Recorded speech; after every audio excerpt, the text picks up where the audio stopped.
क्या इतिहास अपने आप को दोहरा रहा है? जब 1974 में जबलपुर उपचुनाव में बुरी तरह हारने के बाद कांग्रेस बिखर गई थी, तो आज 2026 अगस्त में दतिया विधानसभा चुनाव, उपचुनाव और बिहार का बांकीपुर विधानसभा सीट, जिस पर भाजपा का 31 साल से कब्जा था, तो इन दोनों को बुरी तरीके से हारने के बाद क्या भाजपा का बिखराव तय है?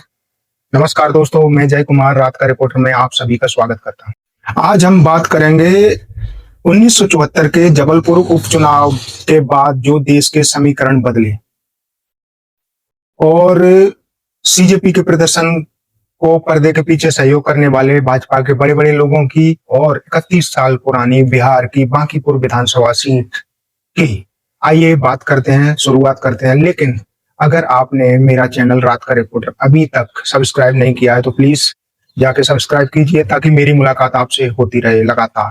बात है 1974 की, जब देश में कांग्रेस का एक छत्र राज हुआ करता था।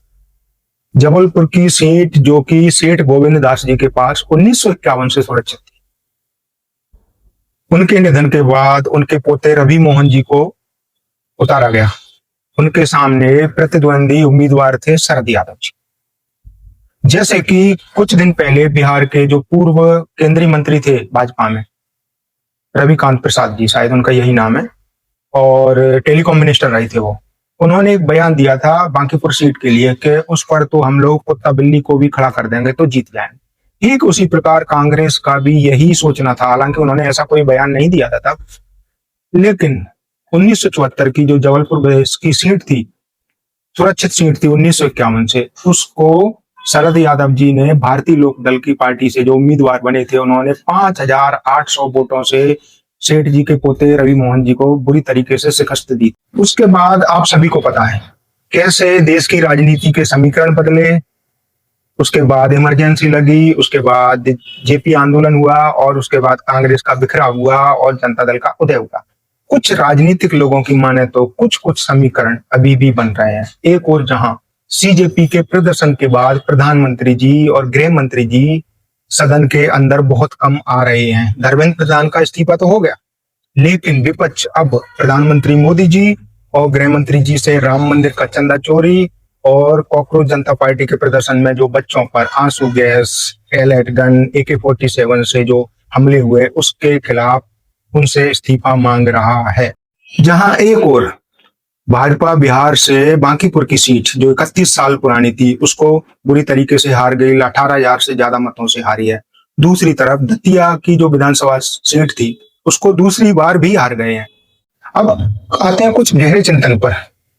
अगर आपको लगता है कि भाजपा में सभी लोग मजबूत हैं, तो ये आपकी भूल है। राजनीतिक ज्ञाता और RSS के अंदर खाने के लोग तभी जुबान में कहते हैं कि भाजपा पार्टी को सिर्फ और सिर्फ दो आदमी, नरेंद्र मोदी जी और अमित शाह जी, ने हैक कर लिया है। जैसे कि MP में शिवराज का कद बढ़ रहा था तो उनकी राजनीति को विराम लगा दिया, और राजस्थान का भी वही हाल हुआ। वसुंधरा राजे जो बढ़ रही थी, उनको भी राजनीति का विराम दे दिया, उनकी राजनीति को भी। योगी जी का भी कद बढ़ रहा था, तो चंदा चोरी का दाग उन्हीं पर लगवा करके उनके ऊपर कलंक लगा दिया। 2 साल पहले नितिन गडकरी, योगी आदित्यनाथ और ये दोनों लोग भावी प्रधानमंत्री के रूप में देखे जा रहे थे। तो आज गडकरी जी का उन्हीं की पार्टी ने वो हाल कर दिया है कि वो भागे भागे हाई कोर्ट की शरण में रोजाना जा रहे हैं अपने खिलाफ जो सोशल मीडिया पर जो प्रोपेगेंडा चल रहा है उसको हटवाने के लिए। लेकिन गडकरी जी भी यहाँ अपना दाव खेल गए।